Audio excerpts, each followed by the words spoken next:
What if one of the greatest quarterbacks in NFL history walked past you and you didn't even recognize him? Tom Brady has 7 Super Bowl rings, countless records, and a legacy that stretches from Foxborough to Tampa Bay. But what if his greatest moment didn't happen under stadium lights, but quietly, on an ordinary sidewalk, helping someone who had no idea who he was? This is the story of a little girl, no older than 9, standing on a hot Florida curb, selling candy to strangers. Not for toys, not for fun, but to buy medicine for her sick mother. Most people walked past her. Some smiled. A few gave her $1. But one man stopped and changed everything. That man was Tom Brady. And the most remarkable part? She never knew. In a world obsessed with fame, this story reminds us of the quiet acts of compassion that define true greatness. Because sometimes, the most powerful victories aren't celebrated with trophies. They're etched into the hearts of those we help when no one's watching. Today, you'll hear a side of Tom Brady the cameras never show, the part that doesn't throw touchdowns but lifts people up. You'll walk through the streets of Tampa with us into a grocery store, onto a worn front porch where a little girl holds on to hope. And you'll see how a man who's known for fourth-quarter comebacks delivered something even more meaningful: quiet kindness. Stay with us until the end, because what you're about to hear may change how you see Tom Brady forever. Tom Brady wasn't in Tampa that week for press or publicity. He wasn't filming a commercial or attending a charity gala. He was just taking time off, trying to slip into the rhythm of regular life, something that had eluded him for over 2 decades. After retiring, again, he had told himself he'd keep things quiet. No cameras, no headlines. Just grocery runs, workouts, and long walks where no one asked about his stats or his next team. Florida was still warm in early March, and he was staying in a modest rented condo near Bayshore Boulevard. The kind of place where people wave from porches and no one expects to see a 7-time Super Bowl champion buying almond milk. But that afternoon, he couldn't ignore the little girl by the corner store. Tom had seen kids sell candy before, at Patriots events, at charity drives, in high school parking lots. But this girl was different. There was something in the way she stood. No sign, no pitch, no fake smile. Just presence. Steady, quiet, brave. Inside the store, Tom picked up a few basics. Bananas, peanut butter, a carton of eggs. But his mind wasn't on the list. It was on her. The way her shoulders slumped slightly when no one stopped.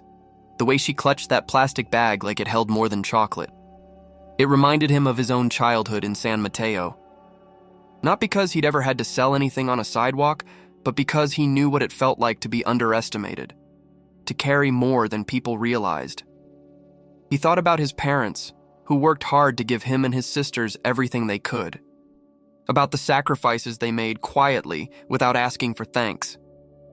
And about the times people told him he'd never make it. Too slow, too skinny, too average. Maybe that's why he gave her the 20. Not out of pity, but because he saw her. He recognized something in her that went beyond the moment. A resilience. A quiet fire. Back at his car, he didn't start the engine right away. He watched her tuck the bill carefully into a small zippered pouch. Then she turned and walked away. No celebration, no dancing. Just a sense of duty. Tom Brady had thrown countless passes under pressure. But this was something else. A different kind of play. One that didn't show up on stats, but mattered just the same. Alina's neighborhood wasn't the kind of place you saw in brochures. It was a cluster of aging duplexes tucked behind a strip mall where the paint peeled and the pavement cracked with every Florida summer. Her home was Unit 3B, second floor, last door on the right. 2 bedrooms, 1 fan that worked, and a window that didn't quite shut all the way. Inside, her mother, Carla, lay on a couch with a wet towel across her forehead. The coughing fits came in waves, tightening her chest until her voice vanished.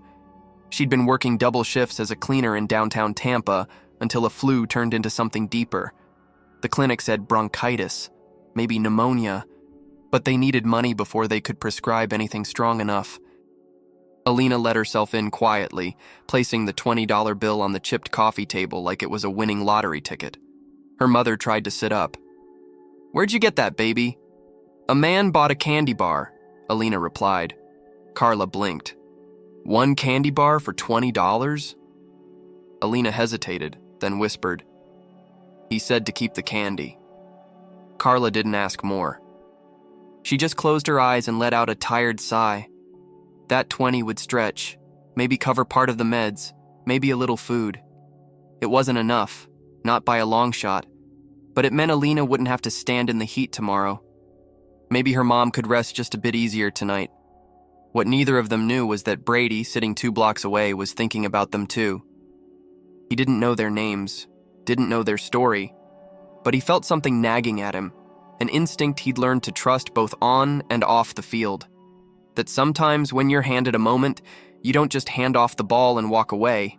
You step back in, quietly, intentionally. That night, as the Florida sky darkened and the city lights flickered on, Tom Brady did something he rarely did anymore. He asked someone for help, not for himself, but for a stranger. And that call would set off a chain of kindness neither Alina nor Carla would see coming. Tom Brady didn't have a plan, just a feeling. After dinner, he sat on the edge of his condo's couch, phone in hand, scrolling through contacts.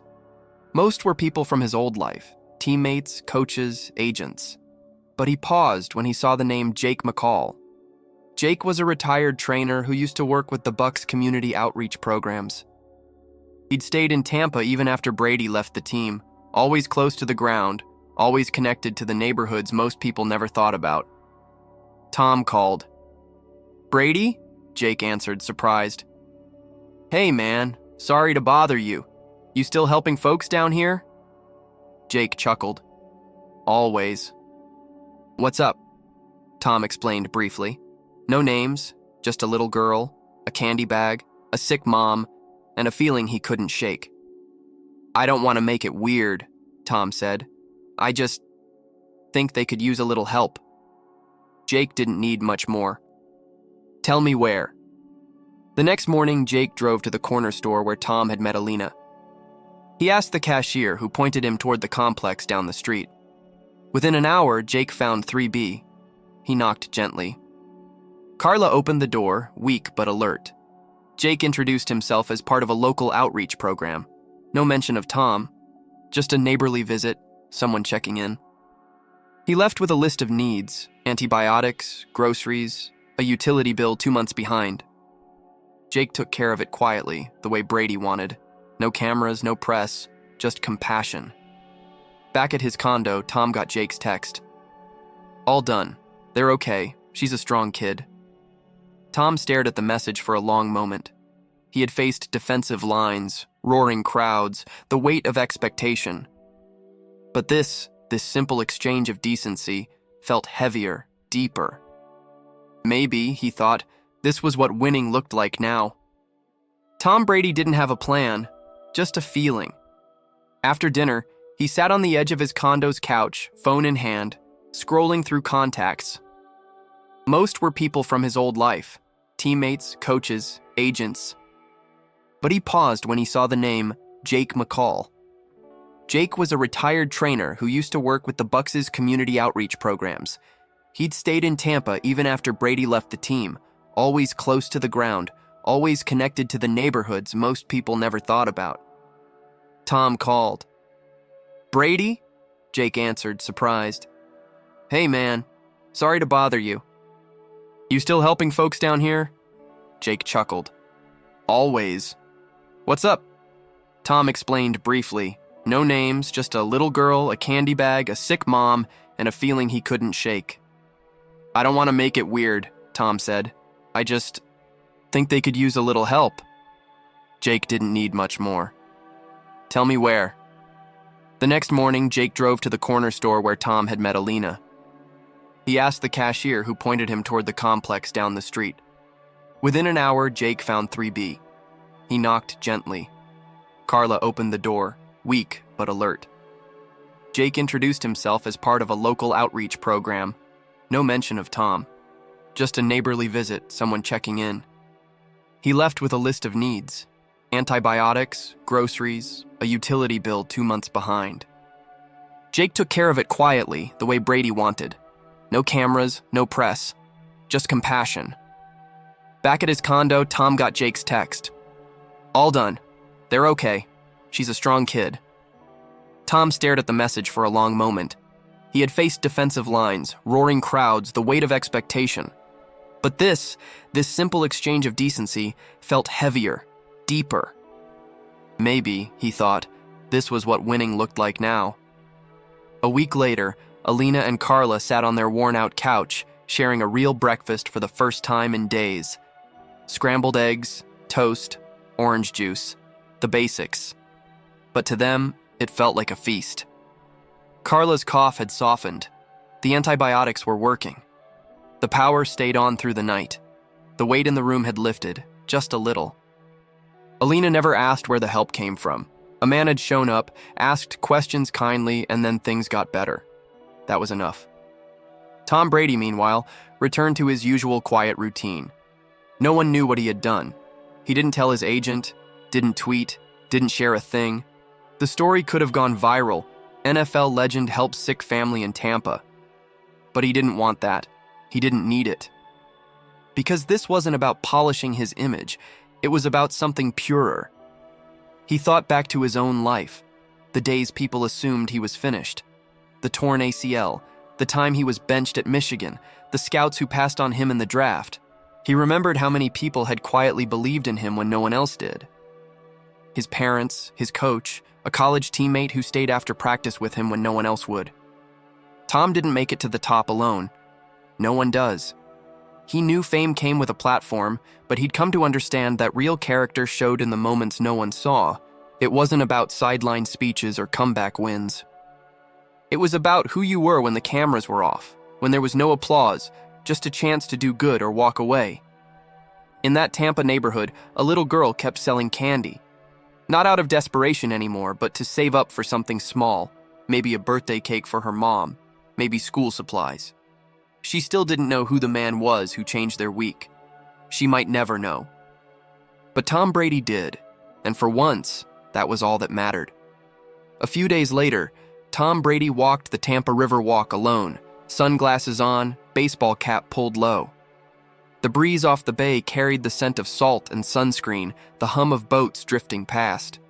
People passed him, some with glances of recognition, others not even noticing. He didn't mind. Football had given him everything: glory, challenge, discipline. But moments like this, he realized, gave him something else: peace. There was no scoreboard here, no press conference, no coach waiting with a playbook. Just the lingering echo of something good done quietly. He passed a street musician playing a soft version of "Lean on Me," and it stopped him in his tracks. For years, Tom had leaned on teammates, on his parents, on trainers, even on rivals who pushed him harder than he thought he could go. And in that simple exchange with a little girl and her mother, he saw it all come full circle. This wasn't about being the GOAT anymore. It was about being human. He texted Jake one more time. "Thanks for stepping in." Jake replied with a photo. It was blurry, taken from a respectful distance, Alina helping her mom down the stairs, one hand gently holding Carla's elbow, the other clutching her candy bag. Tom smiled. Not the media smile, the real one. He kept walking, blending into the crowd. Some people search a lifetime for greatness in trophies, money, or legacy. But others find it in the small hidden places of everyday life: a kind word, a gesture, a $20 bill handed to a child under a burning sun. And for Tom Brady, that was the win he would remember. There was no footage, no news coverage, no retweets or headlines. But that quiet moment in Tampa may have been one of Tom Brady's most meaningful plays. He didn't throw a pass. He didn't break a record. He simply chose to see someone who was invisible to the world and act. That's what makes a person unforgettable. In his career, Tom Brady had led historic comebacks and held up shiny trophies under falling confetti. But the little girl with the candy bag? She reminded him that real strength doesn't always come from glory. It comes from empathy. She never learned who he was. But in her heart, she knew someone saw her. That was enough. And for Brady, whose whole life had been lived in the spotlight, it felt good to step into the shadows and still make a difference. Not every legend is built on stats. Not every victory ends with a roar. Tom Brady's career will be remembered for moments frozen in NFL history. The Tuck Rule, 28-3, 7 rings. But perhaps the truest measure of who he is lives far from the field. In a quiet Florida neighborhood with a girl selling candy for her mother's medicine. He didn't tell anyone. He didn't want to be recognized. And still, he showed up. Because true greatness isn't about being seen, it's about seeing others. This story reminds us that resilience doesn't always wear pads or helmets. Sometimes it wears worn-out sneakers and stands in the heat, hoping for mercy. And kindness doesn't always come from speeches or grand gestures. Sometimes it comes quietly, from a man who simply decides to stop, listen, and give. In the end, that little girl may never know who helped her. But we do. And maybe, just maybe, that changes how we see Tom Brady, not just as an athlete, but as a man. What do you think was Tom Brady's most defining moment? Like, subscribe and share if this story touched your heart. And don't miss what's next. In our upcoming video, we'll explore another incredible story that proves how resilience can change everything.